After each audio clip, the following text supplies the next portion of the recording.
दोस्तों इस फोटो को ध्यान से देखो, क्योंकि इसमें आपको जितने भी लोग दिख रहे हैं ये सब के सब मर चुके थे जब इन्होंने ये फ़ोटो क्लिक की। मगर क्यों? आखिर ऐसा क्या था इस फ़ोटो में?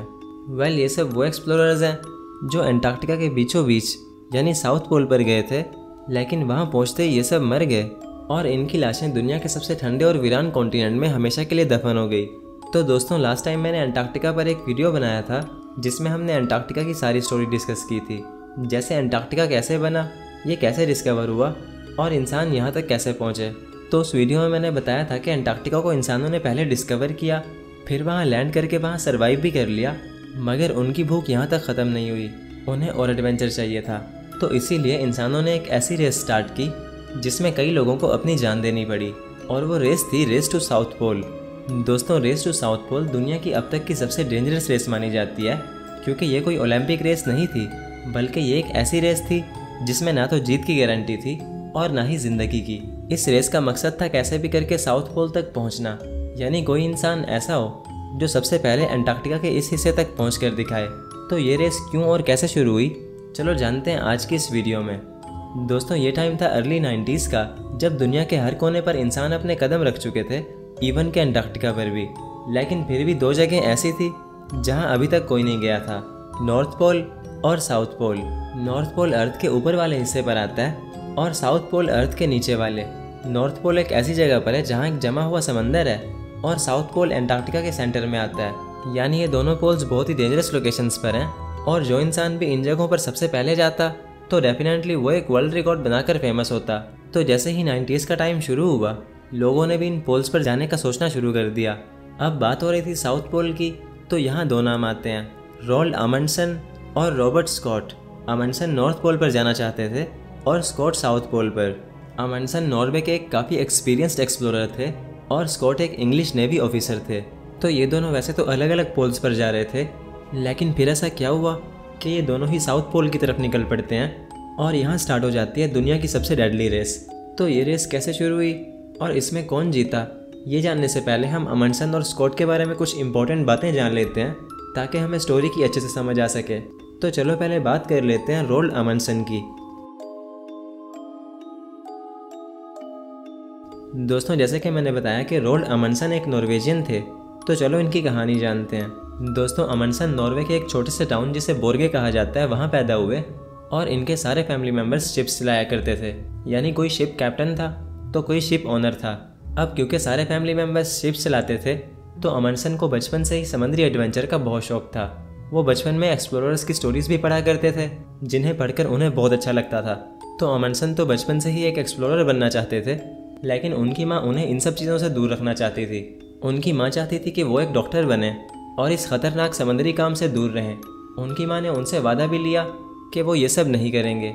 तो पहले तो अमंडसन अपनी माँ की बात मान लेते हैं और मेडिसिन पढ़ने लगते हैं, लेकिन जैसे ही उनकी माँ की डेथ होती है, वो यूनिवर्सिटी ड्रॉप कर देते हैं और फिर वो वही करते हैं जो उनका दिल करता है, यानी वो अपनी समंदर वाली ज़िंदगी शुरू कर देते हैं। दोस्तों अब क्योंकि अमंडसन ने अपनी समंदर की लाइफ स्टार्ट कर दी थी, तो 1897 में जब वो सिर्फ 25 साल के थे, उन्होंने एक एक्सपेडिशन में हिस्सा भी लिया जो थी बेल्जियन एंटार्कटिक एक्सपेडिशन।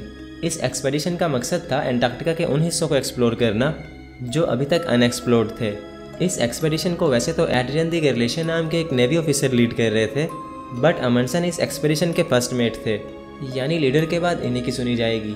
तो जैसे ही एक्सपेडिशन अंटार्कटिका पहुंचा, तो इनका शिप बर्फ़ में फंस जाता है और ना चाहते हुए भी इन्हें पूरी अंटार्कटिक विंटर अंटार्कटिका पर गुजारनी पड़ जाती है। अब भले ही ये सब एक्सीडेंटली हुआ, बट ये पहले इंसान बन गए थे जिन्होंने एक पूरी अंटार्कटिक विंटर अंटार्कटिका पर सर्वाइव कर लिया था। इस दौरान इन्हें काफ़ी मुश्किलें पेश आई, क्योंकि ये लोग इस सब के लिए तैयार नहीं थे और इनके पास फूड भी कम था। अमंडसन कहते हैं कि वो लोग मर जाते अगर उनके साथ फ्रेडरिक कुक ना होते। कुक एक अमेरिकन डॉक्टर थे जो उनके क्रू का हिस्सा थे। जब खाने की कमी हुई, तो कुक ने अंटार्कटिक एनिमल्स का शिकार करके सबको फ्रेश मीट खिलाया, जिससे एक तो इन सब की भूख मिटी और दूसरा इनको विटामिन सी मिलता रहा, जिससे ये लोग स्कर्वी से बच गए। जी हाँ, स्कर्वी एक बहुत ही बुरी बीमारी है जो कि विटामिन सी की कमी से होती है। इसमें आपकी ब्लड वेसल्स कमज़ोर होकर अंदर ही अंदर फटने लगती हैं, जिससे एक तो इंटरनल ब्लीडिंग स्टार्ट हो जाती है और दूसरा मसूड़े सूज जाते हैं, जिससे आपके दांत निकल कर गिर जाते हैं। विटामिन सी वैसे तो हमें फ्रूट्स और वेजिटेबल्स से मिलता है, बट जब कोल्ड एरियाज़ में हमें लंबे टाइम तक फ्रूट्स वगैरह नहीं मिलते, वहाँ हमें स्कर्वी हो सकती है। तो इसीलिए कुक ने सबको मीट खिलाकर विटामिन सी दिया, जिससे ये लोग स्कर्वी से बच गए। तो ये थी अमंडसन की पहली एक्सपीडिशन, जिससे वो अनजाने में ही सही मगर अंटार्कटिका पर एक पूरी विंटर सर्वाइव करने वाले कुछ इंसानों में से एक बन चुके थे। अब अमंडसन ने अंटार्कटिका पर तो सर्वाइव कर लिया था, बट वो अब एक नया एडवेंचर चाहते थे जिसमें उन्हें नॉर्थ वेस्ट पैसेज को क्रॉस करना था। दोस्तों, नॉर्थ वेस्ट पैसेज एक ऐसा रास्ता है जो अटलांटिक ओशन को पैसिफिक ओशन से जोड़ता है और ये बहुत ही डेंजरस रास्ता है। इस रास्ते के बारे में मशहूर था कि यहाँ से कोई जिंदा बचकर वापस नहीं आता, क्योंकि 1845 में नॉर्थ वेस्ट पैसेज पर 129 लोगों का एक एक्सपीडिशन गया था, जिसमें से कोई भी जिंदा बचकर वापस ना आ सका। अब ये रास्ता इतना डेंजरस क्यों है? वेल दोस्तों, बात यह है कि north west passage Arctic circle में आता है, जो कि एक्सट्रीमली कोल्ड जगह है। इनफैक्ट यहाँ का आर्कटिक ओशन आइस से ढका रहता है, इवन के समर्स में भी। तो अगर कोई क्रू यहाँ जाएगा तो वो बर्फ़ में फंस सकता है और उसे सामना करना पड़ सकता है -40 डिग्री की ठंड का, तेज़ बदलते मौसम का और इसके अलावा भूख और तन्हाई का। तो 1845 में जो एक्सपेडिशन यहाँ गया था, उनकी शिप्स भी बर्फ़ में फंस गई थी और ऐसा माना जाता है कि जब वो लोग भूख से मरने लगे तो उन्होंने एक दूसरे को ही खाना शुरू कर दिया था, सिर्फ अपनी जान बचाने के लिए। तो खैर, ये स्टोरी हम किसी और वीडियो में कवर कर लेंगे। तो चलो टॉपिक पर वापस आते हैं। दोस्तों, रोल्ड अमंडसन ने सारी कहानियाँ पढ़ रखी थी और इसीलिए वो चाहते थे कि वो नॉर्थ वेस्ट पैसेज को क्रॉस करें। तो जैसा उन्होंने सोचा था वैसा ही हुआ और उन्हें 3 साल लगे नॉर्थ वेस्ट पैसेज को क्रॉस करने में। अब अमंडसन ने अंटार्कटिका पर भी सर्वाइव कर लिया था, नॉर्थ वेस्ट पैसेज को भी क्रॉस कर लिया था और जब वो आर्कटिक में थे तो उन्होंने वहाँ के लोगों से एक्सट्रीम कोल्ड में जिंदा रहने की स्किल्स भी सीख ली थी, जैसे सामान कैरी करने के लिए स्लेड डॉग्स का यूज़ करना और ठंड से बचने के लिए वुलन क्लॉथ्स नहीं बल्कि एनिमल स्किन का यूज़ करना, क्योंकि वुलन क्लॉथ ज़्यादा ठंड में गीले हो सकते हैं बट एनिमल स्किन ड्राई और वार्म रहती है। तो अमंडसन अब एक काफ़ी एक्सपीरियंस्ड एक्सप्लोरर बन चुके थे और अब वो चाहते थे कि वो नॉर्थ पोल पर जाएं। तो जैसे कि मैंने वीडियो के शुरू में भी बताया था कि अमंडसन नॉर्थ पोल पर जाना चाहते थे, लेकिन फिर वो नॉर्थ पोल की बजाय साउथ पोल पर जाने लगते हैं, जहाँ पहले से ही रॉबर्ट स्कॉट जा रहे थे। तो अमंडसन ऐसा क्यों करते हैं, ये हम आगे चलकर जानेंगे। तो चलो अब बात कर लेते हैं रॉबर्ट स्कॉट की। तो दोस्तों, अब अगर बात करें रॉबर्ट स्कॉट की, तो ये इंग्लैंड के एक नेवी ऑफिसर थे जिन्होंने अपनी लाइफ में सिर्फ 2 ही एक्सपेडिशंस की थी। एक थी डिस्कवरी एक्सपेडिशन और दूसरी थी टेरा नोवा एक्सपेडिशन। टेरा नोवा, ये नाम याद रखना क्योंकि आगे चलकर हम इस नाम से जुड़ी काफ़ी बातें जानेंगे। तो वेल, टॉपिक पर वापस आते हैं। दोस्तों, रॉबर्ट स्कॉट इंग्लैंड के एक काफ़ी मशहूर टाउन डेवनपोर्ट में पैदा हुए थे, जो कि एक नेवल बेस था, यानी इंग्लैंड की जो नेवी शिप्स थी उन्हें इस टाउन में ऑपरेट किया जाता था। अब क्योंकि स्कॉट एक नेवल टाउन में पैदा हुए थे तो इनके फैमिली मेम्बर्स भी नेवी ऑफिसर्स थे, जैसे इनके दादा और 4 अंकल्स नेवी में सर्विस दे चुके थे। स्कॉट के फादर वैसे तो एक ब्रेवरी यानी एक शराब बनाने वाली कंपनी के मालिक थे, लेकिन स्कॉट की फैमिली में नेवी का ट्रेडिशन होने की वजह से स्कॉट ने भी नेवी ज्वाइन कर ली। अब स्कॉट अपनी सर्विस दे रहे थे कि एक दिन उनकी मुलाकात होती है क्लेमेंट मरखम से। उस दिन मरखम एक बोट रेस देख रहे थे जिसे जीता था रॉबर्ट स्कॉट ने। मरखम स्कॉट की परफॉर्मेंस और इंटेलिजेंस देखकर काफ़ी इम्प्रेस हुए और उन्होंने स्कॉट का नाम याद रख लिया। अब ये मरखम काफ़ी इंपॉर्टेंट बंदा था क्योंकि ये वही आदमी था जो नेवल ऑफिसर्स को एक्सप्लोरेशंस के लिए कलेक्ट करता था और उन्हें डिफरेंट एक्सपेडिशंस पर भेजता था। रॉबर्ट स्कॉट अब मरखम की नज़रों में आ चुके थे और कुछ सालों बाद कहानी में एक ट्विस्ट आया। ट्विस्ट ये था कि एक बार स्कॉट छुट्टी पर लंदन की गलियों में घूम रहे थे कि उन्हें वहाँ मरखम दिख जाता है। अब मरखम और स्कॉट की थोड़ी बहुत बातचीत होती है जिसमें मरखम ये बताता है कि अंटार्कटिका पर एक एक्सपेडिशन जा रहा है और शिप का नाम है डिस्कवरी। वो स्कॉट को इस एक्सपेडिशन में आने की ऑफ़र करता है और स्कॉट उसकी बात मान लेते हैं। मरखम का ये कहना था कि स्कॉट को वैसे तो एक्सपेडिशन में कोई इंटरेस्ट नहीं था, बस उसने हाँ इसीलिए की कि वो अपने आप को साबित करना चाहता था। अब खुद को साबित करने का जुनून इस हद तक था कि स्कॉट खुद मरखम के घर जाते हैं और एक्सपेडिशन को लीड करने की मांग करते हैं। खैर, मरखम को भी स्कॉट काफ़ी पसंद थे तो वो एग्री कर जाता है और स्कॉट को एक्सपेडिशन का लीडर बनवा देता है। अब यह स्कॉट की पहली एक्सपेडिशन थी जिसका नाम पड़ा डिस्कवरी। डिस्कवरी इसलिए क्योंकि ये उनकी शिप का नाम था। यह एक्सपेडिशन 1901 से लेकर 1904 तक यानी पूरे 3 साल तक चली और पूरे 3 साल तक स्कॉट और उनकी टीम ने अंटार्कटिका पर सर्वाइव किया। इस दौरान उन्होंने अंटार्कटिका पर काफ़ी रिसर्च की और वहाँ काफ़ी सारी डिस्कवरीज भी की। जैसे उन्होंने वो प्लेट्यू ढूंढ निकाला जहाँ साउथ पोल एग्जिस्ट करता है। अब भले ही वो साउथ पोल तक नहीं जा सके, लेकिन उन्होंने वो जगह ढूंढ निकाली जहाँ साउथ पोल था। तो ये थी स्कॉट की पहली एक्सपेडिशन जिसमें उन्हें भले ही ज़ीरो एक्सपीरियंस था बट ये सक्सेसफुल रही और उन्होंने 3 साल तक अंटार्कटिका पर सर्वाइव किया। वेल दोस्तों, कहानी यहाँ पर ख़त्म नहीं हुई। स्कॉट ने अंटार्कटिका पर सर्वाइव तो कर लिया था, बट उन्हें अब साउथ पोल पर जाना था, जिसके लिए वो फंडिंग की डिमांड करते हैं। लेकिन उन्हें पता चलता है कि फंडिंग हो चुकी है और एक्सपेडिशन भी कंफर्म हो चुकी है, जिसे लीड करेंगे अर्नेस्ट शैकलेटन। अब ये शैकलेटन कौन था? वेल दोस्तों, शैकलेटन स्कॉट का ही एक क्रू मेंबर था जो डिस्कवरी एक्सपेडिशन में स्कॉट के साथ अंटार्कटिका गया था। ये वही बंदा था जिसके साथ मिलकर स्कॉट ने पोलर प्लेट्यू यानी जहाँ साउथ पोल है वो जगह ढूंढी थी, और ये काफ़ी इंटेलिजेंट आदमी था। अब शैकलेटन अंटार्कटिका तो गया, लेकिन ये भी साउथ पोल तक नहीं पहुंच पाया, जिससे स्कॉट को फिर से एक उम्मीद मिली साउथ पोल तक सबसे पहले पहुंचने की। वेल दोस्तों, शैकलेटन जब अंटार्कटिका गया तो वो पोल से सिर्फ 180 किलोमीटर ही दूर था, बट वो वापस आ गया क्योंकि वो समझ चुका था कि अगर वो आगे गया तो वो मर भी सकता है, तो वो वहीं से ही वापस आ गया। अब इस चीज़ ने स्कॉट को काफ़ी इंस्पायर किया, क्योंकि पोल तक पहुंचने में थोड़ा सा ही रास्ता बाकी था और शैकलेटन वापस आ गया। तो स्कॉट को ये लगा कि अगर वो चाहे तो वो पोल पर पहुंचने वाला पहला इंसान बन सकता है। तो 9 जून 1909 को शैकलेटन वापस आया था, और उसके सिर्फ 3 महीने बाद ही यानी 13 सितंबर 1909 को स्कॉट अपनी नई एक्सपेडिशन भी अनाउंस कर देता है, जो थी टेरा नोवा एक्सपेडिशन। तो अब हमने अमंडसन के बारे में भी जान लिया और स्कॉट की लाइफ भी डिस्कस कर ली। तो चलो अब आगे बढ़ते हैं और वीडियो को वहीं से कंटिन्यू करते हैं जहाँ से छोड़ा था। दोस्तों, जैसा कि मैंने वीडियो के शुरू में बताया था कि रॉबर्ट स्कॉट साउथ पोल पर जाना चाहते थे और रोल्ड अमंडसन नॉर्थ पोल पर, बट फिर कहानी में ट्विस्ट आता है और ये दोनों ही साउथ पोल की तरफ जाने लगते हैं। तो चलो अब जानते हैं कि ये ट्विस्ट आखिर आया क्यों था। दोस्तों, बात यह है कि जब अमंडसन नॉर्थ पोल पर जाने का प्लान कर रहे थे और इसके लिए वो फंडिंग भी ले चुके थे, तो उन्हें खबर मिलती है कि 2 आदमी नॉर्थ पोल पर जाने का क्लेम कर रहे हैं, फ्रेडरिक कुक और रॉबर्ट पेरी। अब ये कुक वही बंदा था जो अमंडसन के साथ अंटार्कटिका गया था और जिसने इन सबको फ्रेश मीट खिलाकर स्कर्वी से बचाया था। अब इन दोनों के क्लेम्स वैसे तो अभी तक अनक्लियर थे, बट फिर भी अमंडसन का मूड बदल जाता है और वह चुपके से नॉर्थ पोल की बजाय साउथ पोल पर जाने का प्लान करने लगते हैं। अब क्योंकि उन्हें ये पता था कि साउथ पोल पर तो स्कॉट जा रहा है, तो इसीलिए वो अपने इस प्लान को काफ़ी सीक्रेट रखते हैं। और जब वो निकलने लगते हैं, सिर्फ तभी वो स्कॉट को एक लेटर लिखते हैं जिसमें वो स्कॉट को ये इन्फॉर्म करते हैं कि वो भी साउथ पोल पर जा रहे हैं। अब रॉबर्ट स्कॉट, जो कि अपनी टेरा नोवा एक्सपेडिशन लेकर निकल चुके थे, जब ये लेटर पढ़ते हैं तो उन्हें बिल्कुल भी अच्छा नहीं लगता, क्योंकि उन्हें कोई आइडिया नहीं था कि ये सब भी हो सकता है। वो अभी तक काफ़ी सुकून से जा रहे थे, लेकिन जब वो ये लेटर पढ़ते हैं तो उन्हें ऐसा लगने लगता है कि अब ये एक रेस बन चुकी है और अगर इस रेस को जीतना है तो उन्हें अमंडसन से पहले वहां पहुंचना पड़ेगा। अब एक तरफ स्कॉट का जहाज अंटार्कटिका जा रहा था और दूसरी तरफ अमंडसन का। एक तरफ एक नेवी ऑफिसर था जो 3 साल अंटार्कटिका रह चुका था, और दूसरी तरफ एक बहुत ही काबिल एक्सप्लोरर था जो न सिर्फ अंटार्कटिका पर रहा बल्कि उसने और भी कई बड़ी एक्सपेडिशंस की। अब इस रेस में कौन जीता और कौन जिंदा रहा, चलो जानते हैं।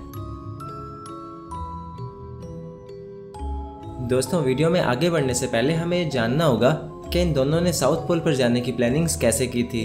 अब क्योंकि साउथ पोल पर जाना कोई बच्चों का खेल नहीं था और इसके लिए काफ़ी तगड़ी प्लानिंग की ज़रूरत थी, तो इन दोनों ने अपनी अपनी प्लानिंग्स तो की, बट इन दोनों की प्लानिंग्स बिल्कुल डिफरेंट थी, क्योंकि एक बंदा एक एक्सप्लोरर था और दूसरा एक नेवी ऑफिसर था। तो इसीलिए इन दोनों की प्लानिंग्स में काफ़ी डिफरेंस था और यही डिफरेंस वजह बना एक के जीतने की और दूसरे के मरने की। तो चलो पहले अमंडसन की प्लानिंग देखते हैं, फिर स्कॉट की देखेंगे। दोस्तों, अब रोल्ड अमंडसन ने क्योंकि चुपके से प्लानिंग की थी, तो उसका मकसद सिर्फ और सिर्फ साउथ पोल तक पहुंचना था। वो कैसे भी करके स्कॉट से पहले साउथ पोल पर पहुंचना चाहता था और इसके लिए उसने काफ़ी तगड़ी प्लानिंग की।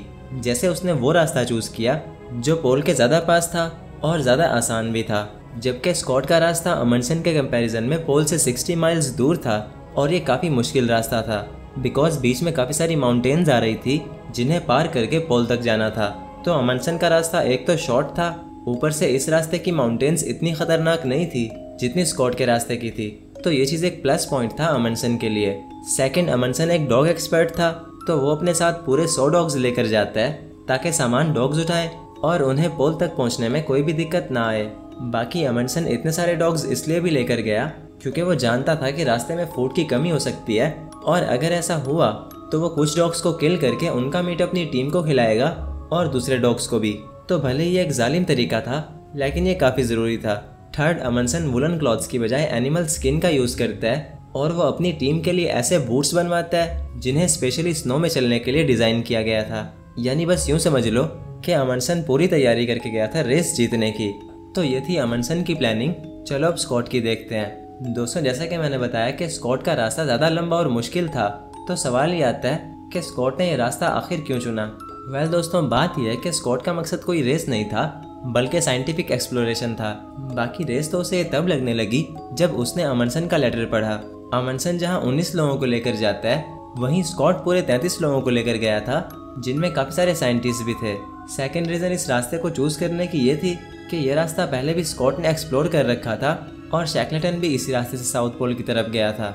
यानी भले ही ये रास्ता मुश्किल था, बट स्कॉट को ये लगा कि वो इस रास्ते के बारे में जानता है, तो इसीलिए उसने यही रास्ता सेलेक्ट किया। सेकंड, जहां अमनसन सिर्फ डॉग्स लेकर गया था, वहीं स्कॉट थोड़े से डॉग्स, थोड़े साइबेरियन पोनीज और कुछ मोटर स्लेजेस ले गया था, बट वो इन सब में एक्सपर्ट नहीं था। स्कॉट ने सोचा कि जब तक ये चीज़ें साथ देंगी तब तक वो इनका यूज़ करेंगे, और जब ये चीज़ें साथ छोड़ देंगी तब वो मैन हॉलिंग करके पोल तक जाएंगे। यानी वो अपना सारा सामान खुद घसीट कर पोल तक लेकर जाएंगे। थर्ड, अमनसन ने जहां एनिमल स्किन से बने ढीले ढाले कपड़े यूज़ किए थे, वहीं स्कॉट की टीम के पास टाइट वूलन क्लॉथ्स थे जो एंटार्क्टिका के लिए अच्छे नहीं थे। दोस्तों, अब इन दोनों की प्लानिंग्स को कंपेयर करने के बाद आपको इतना तो आइडिया हो ही गया होगा कि अमनसन की प्लानिंग स्कॉट की प्लानिंग से काफ़ी बेहतर थी और इसके जीतने के चांसेस ज़्यादा थे। तो चलो अब जानते हैं कि आगे क्या हुआ। दोस्तों, रॉबर्ट स्कॉट 4 जनवरी 1911 को एंटार्क्टिका पहुंचा था और रोल्ड अमनसन उसके 10 दिन बाद यानी 14 जनवरी को पहुंचा। अब सबसे पहले इन्होंने अपने बेस कैंप लगाए, यानी जो मेन हट होती है जिसमें ये लोग रहते हैं, वो इन्होंने बनाए। उसके बाद इन्होंने तैयारी करना शुरू कर दी साउथ पोल तक पहुंचने की। इनका प्लान था कि ये जगह जगह फूड डेपोट्स लगाएंगे, ताकि जब ये लोग पोल से होकर वापस आएँ तभी उन डेपोट्स का यूज़ करके फूड को एक्सेस कर सकें। तो रॉबर्ट स्कॉट को इन डेपोट्स को लगाने में 9 महीने लग जाते हैं, बट अमनसन का राउट थोड़ा ईजी था, तो वो 7 महीने में इन डेपोट्स को लगा लेता है। बाकी स्कॉट को ज़्यादा टाइम इसलिए भी लगा क्योंकि एक तो उसे एक्सपीरियंस नहीं था, और दूसरा जब वो एंटार्क्टिका पहुंचा तो उसे पता लगा कि जो पोनीज वो अपने साथ लाया है वो काफ़ी पुअर क्वालिटी के हैं, जिनमें से काफ़ी सारे तो रास्ते में ही मर गए थे। बाकी स्कॉट डॉग एक्सपर्ट भी नहीं था, तो वो डॉग्स का भी सही से यूज़ नहीं कर पाया, और तो और जो मशीन्स वो अपने साथ लाया था वो भी किसी काम नहीं आई। तो अमनसन ने डेपोट्स पहले लगा लिए थे, तो वो स्कॉट से पहले ही साउथ पोल की तरफ निकल पड़ता है। जहां स्कॉट नवंबर में अपना फाइनल डिपार्चर करता है, वहीं अमनसन अक्टूबर में ही अपना फाइनल डिपार्चर करके पोल की तरफ निकल पड़ता है। दोनों पार्टीज का प्लान ये था कि जब फाइनल डिपार्चर होगा तब सिर्फ 4-5 सेलेक्टेड लोग ही पोल तक जाएंगे, बाकी सारे बेस कैंप वापस चले जाएंगे। अमनसन ने पहले से ही सोच रखा था कि वो सिर्फ 5 लोगों को लेकर जाएगा, बट स्कॉट का प्लान अनक्लियर था और फाइनल सिलेक्शन उसने तभी किया जब फाइनल डिपार्चर हुआ। वैसे तो पोल तक जाने के लिए 4 लोगों का राशन पैक किया गया था, बट स्कॉट ने बेवकूफ़ी ये की कि उसने 5 लोग सेलेक्ट कर लिए, क्योंकि एक बंदा उसका फेवरेट था। अब इस चीज़ से आप अंदाज़ा लगा सकते हो कि स्कॉट कितना पुअर प्लानर था। वेल, आगे बढ़ते हैं। दोनों टीम्स का फाइनल डिपार्चर हो जाता है और दोनों साउथ पोल की तरफ जाने लगते हैं। अब यहाँ एक डिफरेंस था, अपने फाइनल डिपार्चर पर भी अमनसन के पास डॉग्स थे, बट स्कॉट के पास कुछ नहीं था। वो मैन हॉलिंग करके पोल तक जा रहे थे, जो कि एक बहुत ही पेनफुल एक्सपीरियंस था, क्योंकि एक तो 5 की बजाय 4 लोगों का राशन, ऊपर से उन्होंने वुलन क्लॉथ्स पहन रखे थे जो कि अंटार्कटिका की ठंड में फेल हो जाते हैं। यानी एक तरफ डॉग्स के साथ जाता हुआ अमनसन और दूसरी तरफ पैदल चलते ये 5 लोग। ये लोग -30 डिग्री की ठंड का सामना करते हुए पूरे 78 दिन यानी 2 महीने से भी ज़्यादा पैदल चलते चलते फाइनली पोल पर पहुंच गए। लेकिन वहां पहुंचकर इन्होंने जो देखा वो किसी डरावने सपने से कम नहीं था। इन्होंने देखा कि वहां एक नॉर्वेजियन फ्लैग लहरा रहा है जो कि अमनसन ने लगाया था।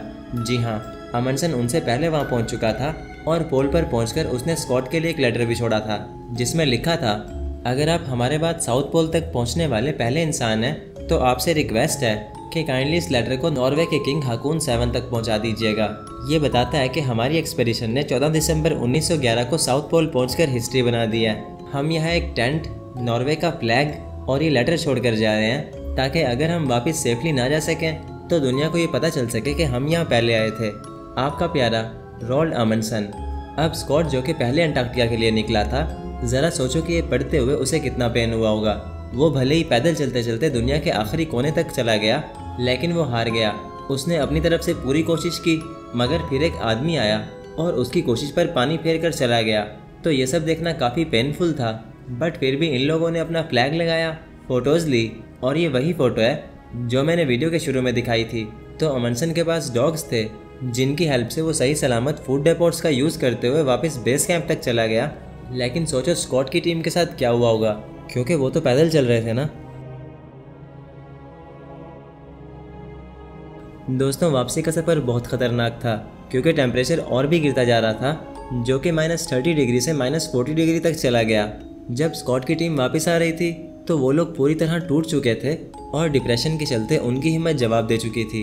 अब हार तो वो चुके ही थे, मगर वो ये भी समझ चुके थे कि अब उनका जिंदा वापस जा पाना मुश्किल है। रॉबर्ट स्कॉट जब वापस आ रहे थे तो वो अपनी डायरी में सब कुछ लिख रहे थे, जिसमें उन्होंने ये तक लिख दिया था कि हम कमज़ोर हो चुके हैं, लिखना मुश्किल हो चुका है, मगर मुझे इस सफ़र का कोई पछतावा नहीं। अगर हम मरे तो हिम्मत से मौत का सामना करेंगे, जैसे अंग्रेज़ हमेशा करते हैं। यानी वो समझ चुके थे कि अब वो नहीं बच पाएंगे। वापसी पर ये सारे लोग मर जाते हैं, और ये कैसे मरे, अब ये स्टोरी भी काफ़ी इंटरेस्टिंग है। दोस्तों ये 5 लोग थे जो पोल से वापस आ रहे थे। Robert Scott, Edward Wilson, Henry Bowers, Lawrence Oates और एडगर इवंस। जब ये लोग पोल पर पहुंचे तो देखा अमंडसन 33 दिन पहले ही वहां पहुंच चुका है, जिसे देखकर इन्हें गहरा सदमा लगा और ये वहां से वापस आने लगे। अब सबसे पहले एडगर इवंस की डेथ हुई। एडगर जब पोल से वापस आ रहा था तो उसके हाथ फ्रॉस्ट बाइट पकड़ चुके थे, यानी उसके हाथ फ्रीज होकर एक्सट्रीमली इंजर्ड हो चुके थे, और ये बंदा ग्लेशियर से भी गिर गया था, जिससे इसके सर पर भी चोट आई थी। तो वापसी पर ये एक्सट्रीमली वीक होने लगा और रास्ते में ही गिरकर मर गया। सेकंड डेथ हुई थी लॉरेंस ऑट्स की। अब ऑट्स काफ़ी बहादुर इंसान था। इस बंदे के दोनों पाँव एक्सट्रीम फ्रॉस्ट बाइट पकड़ चुके थे, जिससे इसका चलना मुश्किल हो गया था और ये अपनी टीम को स्लो कर रहा था। तो ये चीज़ इसे बुरी लगी, तो इसने क्या किया, इसने सुसाइड कर ली। दोस्तों जब ये लोग वापस आ रहे थे तो रास्ते में स्नो के तूफान आया करते थे, जिनसे बचने के लिए इन्हें वहीं पर ही टेंट लगाना पड़ जाता था। तो जब स्नो ब्लिजर्ड आया, इन्होंने टेंट लगाया और ये लोग टेंट में बिस्तर लगाकर लेट गए। ऑट्स जानता था कि वो अपनी टीम पर बोझ बन रहा है, तो वो उठा और बोला कि मैं थोड़ी देर के लिए बाहर जा रहा हूँ। अब सब लोग जानते थे कि ऑट्स सुसाइड कर रहा है, बट किसी में इतनी हिम्मत नहीं बची थी कि वो उसको रोक सकें। ऑट्स टेंट से निकलकर स्नो ब्लिजर्ड में चला गया और उसके बाद वो कभी नहीं मिला। अब ये चीज़ कैप्टन स्कॉट अपनी डायरी में लिख रहे थे, और आगे क्या होता है वो सुनो। दोस्तों 5 में से 2 लोग मर चुके थे, अब बचे 3 लोग, तो ये लोग भी बच नहीं पाए। ऑट्स के मरने के बाद इन्होंने आगे बढ़ने की कोशिश की, मगर वेदर और ख़राब होता गया और ब्लिजर्ड्स नॉन स्टॉप चलते गए। ये लोग नॉन स्टॉप ब्लिजर्ड्स के चलते टेंट में ही फंस गए, और ये अपने रेस्क्यू डेपोट से सिर्फ 11 माइल्स दूर थे कि तीनों उसी टेंट में फंसकर मर गए। खैर आगे बढ़ते हैं। दोस्तों जब ये लोग फंस गए थे और जान गए थे कि अब ये लोग बचने नहीं वाले, तो इन्होंने लेटर्स लिखना शुरू कर दिए। इन्होंने अपनी फैमिली के लिए, अपनी बीवियों के लिए और अपनी कंट्री के लिए कुछ आखिरी अल्फाज लिखे, और उसके बाद ये तीनों सुकून की नींद सो गए। मरने के बाद ये लोग 7 महीने तक उसी टेंट में पड़े रहे, और 7 महीने बाद इनकी बॉडीज़ को ढूंढ निकाला गया। तो दोस्तों ये थी कहानी रेस टू साउथ पोल की। एक ऐसी रेस जिसमें एक आदमी जीतकर सही सलामत वापस चला जाता है और दूसरा अपनी टीम के साथ दुनिया के सबसे ठंडे रेगिस्तान में हमेशा के लिए दफन हो जाता है। तो ये था हमारी अंटार्कटिका सीरीज़ का पार्ट 2, जिसमें हमने 2 एक्सप्लोरर्स की स्टोरी जानी। बाकी थर्ड पार्ट भी आएगा, जिसमें हम स्टोरी जानेंगे शैकलटन की। जी हाँ, वही शैकलटन जो कि साउथ पोल पर गया था बट वहाँ पहुँच ना सका। अब इस बंदे को जब पता चला कि साउथ पोल पर तो स्कॉट और अमंडसन पहुँच चुके हैं, तो इसने सोचा कि क्यों ना मैं कुछ ऐसा करूं जो अब तक किसी ने ना किया हो। तो ये बंदा क्या करता है ये जानेंगे हम पार्ट 3 में। तो अगर पार्ट 3 आ चुका है वो आपको स्क्रीन पर दिख रहा होगा, और अगर वो अभी तक नहीं आया तो स्क्रीन पर आपको कुछ रैंडम वीडियोस दिख रहे होंगे। इनमें से आपको जो पसंद आए उस पर क्लिक कर लो, और जाने से पहले मुझे फॉलो और सब्सक्राइब भी करते जाओ, क्योंकि मैं आपके लिए ऐसी अमेजिंग वीडियोस लाता रहता हूँ।